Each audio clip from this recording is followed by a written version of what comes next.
በስመ አብ ወወልድ ወመንፈስ ቅዱስ አሐዱ አምላክ። መጋቢት 14 በዚች ቀን በእስክንድርያ ለተሾሙ አባቶች 75ኛ የሆነ የእስክንድርያ ሊቀ ጳጳሳት የቅዱስ ቄርሎስ የዕረፍቱ መታሰቢያ ሆነ። እርሱም በምግባሩ ፍጹም አዋቂ ሆነ። ሀገሩም ፍዩም ይባላል። በእርሷም ቅስና ተሾሞባት ነበረ። ከዚያም ለቆ ወደ አባ ፊቅጦር ገዳም ደረሰ። እርሱም ከምስር ከተማ ውጭ የኢትዮጵያውያን አዘቅት የአባይ ግድብ ባለበት ነው። በዚያም ታላቅ ገድልን እየተጋደለ ብዙ ዘመናትን ኖረ። ብዙ መጻሕፍትንም ተምሮ ትርጓሜያቸውንና ምስጢራቸውን ጠንቅቆ አወቀ። አሸናፊ ወደሚባለው ንጉሥ አደባባይ ቀርቦ የእስላሞች ታላላቅ ሊቃውንቶቻቸውና ከምሁራኖቻቸው ውስጥ መምህሮቻቸው ተከራከሩት።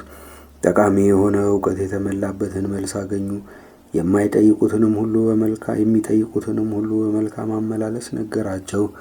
ከዚህ በኋላ የእውቀቱና የቅድስናው ዜና በተሰማ ጊዜ ያለ ፈቃዱ ይዘው በእስክንድርያ ሊቀ ጵጵስና ሾሙት። መንጋውንም ጠበቀ። በጸሎትና በቅዳሴ ያገለግሉ ዘንድ ለካህናት ሥርዓትንና መመሪያን ሠራ። ይህም አባት በሊቀ ጵጵስናው 7 ዓመታት ከ9 ወር ከ10 ቀኖች ኖረ። ከቀኑም በ3 ሰዓት አረፈ። በምስክርነት አደባባይም ተቀበረ። በጸሎቱ የምትገኝ በረከቱም ከእኛ ጋር ለዘላለሙ ትኑር አሜን።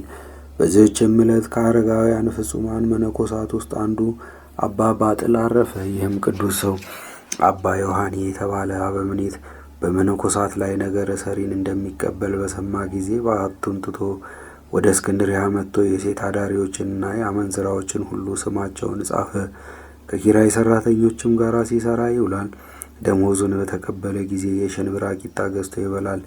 የቀረውንም ገንዘብ ይዞ ወደ አንዲቱ ሄዶ ይሰጣታል። በዚች ቀን ከአንቺ ጋር አድራለሁና ራስሽን ለእኔ አዘጋጅ ይላታል። ከኃጢአትም ሊጠብቃት ከእርሷ ዘንድ ያድራል። ሌሊቱን ሁሉ ተነስቶ ሲጸልይና ሲሰግድ እግዚአብሔርንም ሲለምን ያድራል። ሲነጋም ሥራውን ለማንም እንዳትገልጥ አምሏት ወደ ተግባሩ ይሄዳል። በየዕለቱም ወደ አመንዝራዎች እየሄደ እንዲህ ያደርግ ነበረ። አንዲቱም ሴት ምስጢሩን ገለጠች። ጋኔንም ይዞ አሳበዳት። ሰዎችም ስለዚህ ክፉ ሽማግሌ ክፉ ሥራ የለበትም ብላ ዋሽታለችና እግዚአብሔር መልካም አደረገባት ተባባሉ። እርሷም እንዳናመነዝር ገንዘብ በመስጠት ከኃጢአት ይጠብቀናል እንጂ ነውር የለበትም ብላ ነበርና። የቀሩት አመንዝራዎች በእርሷ ላይ የሆነውን ባዩ ጊዜ ደነገጡ። እንደ እርሷም እንዳያብዱ እውነቷን ነው ማለትን ፈሩ። እርሱም ይህችስ በእገሌ ዕለት ትጠብቀኛለች ይል ጀመረ። ሰዎችም ሁሉ ያሙት ጀመረ። እርሱም እንደ ሰው ሁሉ ሥጋ የለኝምን? ወይስ እግዚአብሔር መነኮሳትን ተቆጥቶ በፍትወት ተቃጥለው እንዲሞቱ ትቷቸዋልን? አላቸው። እነርሱም ልብስህን ለውጠህ ሚስት አግባ ይሻልሃልና አሉት። እርሱም አዎን በወድ በሚስቴ እጠነቀቃለሁ፣ በዚህም በክፉ አኗኗር እኖራለሁ። እናንተ ግን ከእኔ ዘንድ ሂዱ። ምን ትሻላችሁ? በእኔ ላይ እግዚአብሔር ፈራጆች አድርጓቸዋልን? ይልቁንስ እናንተ እንዳይፈረድባችሁ ለራሳችሁ አስቡ። ፈራጅ አንድ ነውና ዕለቲቱም አንዲት ናትና አላቸው። ይህም ቅዱስ በእግዚአብሔር ዘንድ ተቀባይነትን አገኘ። በሰው ዘንድ ግን የተናቀ ሆኖ ኖረ። ከእርሱ ጥቅም ያገኙ አመንዝራዎችም ዝሙታቸውን ተዉ። ከእርሳቸውም ሕጋዊ ጋብቻ ተጋብቶ የኖረ አለ። ወደ ገዳምም ገብቶ መንክሶ በጾም በጸሎት ተወስኖ የኖረ አለ። በአንዲት ዕለትም ከአንዲት አመንዝራ ቤት ሲወጣ ያቺን ሴት አስቀድሞ የለመዳት አንድ ሰው አገኘውና ይህ ሽማግሌ እስከ መቼ ድረስ በዚህ በክፉ ሥራ ይኖራል ብሎ ፊቱን በጥፊ መታው። ከዚህም በኋላ በአንዲት ቀን በበዓቱ ውስጥ ሰግዶ ነፍሱንም በእግዚአብሔር እጅ ውስጥ ሰጥቶ በቤቱም መድረክ የዚህች አገር ሰዎች ጊዜ ሳይደርስ በማንም ላይ አትፍረዱ እንዳይፈረድባችሁ የሚልም ጽሑፍ ተጽፎ ተገኘ። በጸሎቱ የሚገኝ በረከቱ ከእኛ ጋር ለዘላለሙ ይኑር አሜን። በዚችም ቀን ደግሞ ቅዱስ አባት አባ ሲኖዳ በሰማዕትነት አረፈ። እርሱም በግብፅ አገር ከብህንሳ ከተማ ነው። ወደ መክስሚያኖስም ክርስቲያናዊ ሲኖዳ አማልክትን የማያመልክ ነው ብለው ነገር ሰሩበት። እርሱም አስቀርቦ ስለ ሃይማኖቱ ጠየቀው። በንጉሡም ፊት በክብር ባለቤት በጌታችን ኢየሱስ ክርስቶስ ታመነ። እርሱም እውነተኛ አምላክ እንደሆነም መሰከረ። መክስሚያኖስም ይህን የከበረ አባ ሲኖዳን በምድር ላይ ዘርግተው በበትሮች እንዲደበድቡ ታዘዘ። አጥንቶቹ እስኪሰነጠቁ ደሙም በምድር ላይ እንደ ውሃ እስኪፈስ እንዲሁ አደረጉበት። ከዚህም በኋላ እግሩን ይዘው ጎትተው ወስደው ሽታው በሚከረፋ በጨለማ ወህኒ ጣሉት። የእግዚአብሔርም መልአክ ቅዱስ ሚካኤል ተገለጠለት። ቁስሎቹንም አድኖ ጤነኛ አደረገው፣ አበረታውም። በርታ፣ አትፍራ፣ ስለ መከራህም የክብር አክሊል ተዘጋጅቶልሃልና ደግሞም በጽኑ ስቃይ ትሰቃይ ዘንድ አለ። እግዚአብሔር እንዳዘዘኝ እኔም ከአንተ ጋር አኖራለሁ አለው። በዚያም ከእርሱ ተሰወረ። በነጋ ጊዜም የነገሥታትን ትእዛዝ የሚተላለፍ ያንን አመፀኛ ሂዳችሁ እዩት፣ ሙቶም ከሆነ ለውሾች ጣሉት ብሎ መክስሚያኖስ ወታደሮቹን አዘዘ።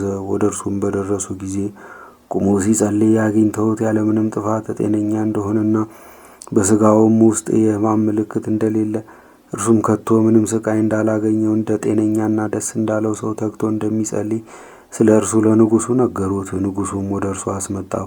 ከሕይወቱም የተነሳ አደነቀ። ልብሶቹንም አስወልቆ ያለ ጉዳት ጤነኛ እንደሆነ ሥጋውን አየ። ደንግጦም ይህ ያየሁት ሥራዬ ታላቅ ነው አለ።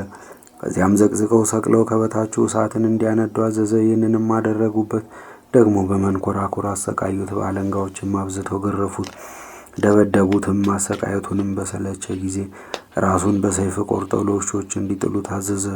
ውሾች ግን ፈጽሞ አልቀረቡትም። ሌሊትም ሲሆን ምዕመናን መጥተው ሥጋውን ወሰዱ። በአዳዲሶች ልብሶችና በጣፋጭ ሽቶች ገነዙት። በሳጥንም አድርገው ቀረቡት። ከሥጋውም ብዙዎች አስደናቂዎች ተአምራቶች ተደረጉ። በረከቱም ከእኛ ጋር ትኑር ለዘላለሙም አሜን። በዚችም ቀን ደግሞ የከበሩ አጋኒዮስ፣ አውንድሪዮስ እና ብንዲዮስ በሰማዕትነት አረፉ። እሊህም ቅዱሳን ከአባቶቻቸው ጀምሮ ክርስቲያኖች ናቸው። አምላካዊ ትምህርትንም ሁሉ የተማሩ ናቸው። በእግዚአብሔርም ሕግ ጸንተው ሲኖሩ የኢየሩሳሌም ሊቀ ጳጳሳት ቅዱስ አርሞስ መርጦ የኤጲስቆጶሳት አድርጎ ሾማቸው። ግን በታወቁ ቦታዎች ላይ አይደለም፣ በብዙዎች አገር ውስጥ እንዲሰብኩ ላካቸው እንጂ። በአገሮችም ያሉ ከሃዲያን ያዟቸው፣ ያለ ርኅራኄም አብዝተው ገረፏቸው፣ በደንጊያም ወገሯቸው። ነፍሳቸውንም በጌታችን እጅ ሰጡ። በረከታቸውም ከእኛ ጋር ለዘላለም ትኑር አሜን። በዚችም ቀን ደግሞ ቅዱስ ቶማስ ሐዋርያ 7 ዓመት ያህል የጋኔን ግንኙነት ባስቸግራት በአንዲት ሴት ላይ ተአምራትን አደረገ። ሐዋርያ ቶማስንም ባየችው ጊዜ የክርስቶስ ሐዋርያው ሆይ እጅግ ከሚያሰቃየኝ ጠላት አድነኝ ብላ ወደ እርሱ ጮኸች። እርሱም በምን ምክንያት አገኘሽ አላት። እርሷም ከመታጠቢያ ከውሽባ ቤት ስወጣ እንደ ሰው ድው ድው እያደረገ በመታወክ መጣ። ድምፁም ተላላና ቀጭን ነው። በሴትና በወንድ ሥራ ሁሉ ነይ፣ እርስ በርሳችን አንድ እንሁን አለኝ። በተኛውም ጊዜ በሌሊት መጥቶ ከእኔ ጋር አንድ ሆነ። ብሸሽም አይተወኝም፣ መጥቶ ያሰቃየኛል እንጂ። እኔም ከጸሎቴ የተነሳ አጋንንት እንደሚንቀጠቀጡ አውቃለሁና ጸልይልኝ አድነኝም አለችው። ሐዋርያ ቶማስም ሰምቶ ጸለየ። ጋኔኑንም ከእርሷ እንዲወጣ አዘዘው። ያን ጊዜም በእሳትና በጢስ አምሳል ከሴቲቱ ላይ ወጥቶ ተበተነ። ከዚህ በኋላ በክርስቶስ መስቀል በላይዋ ማተበ። ሥጋውና ደሙንም አቀበላት። ወደ ዘመዶቿም ማሰናበታት። ልዩ የሆነች በረከቱም በሁላችን የክርስቲያን ወገኖች ላይ ትደር ለዘላለሙም አሜን።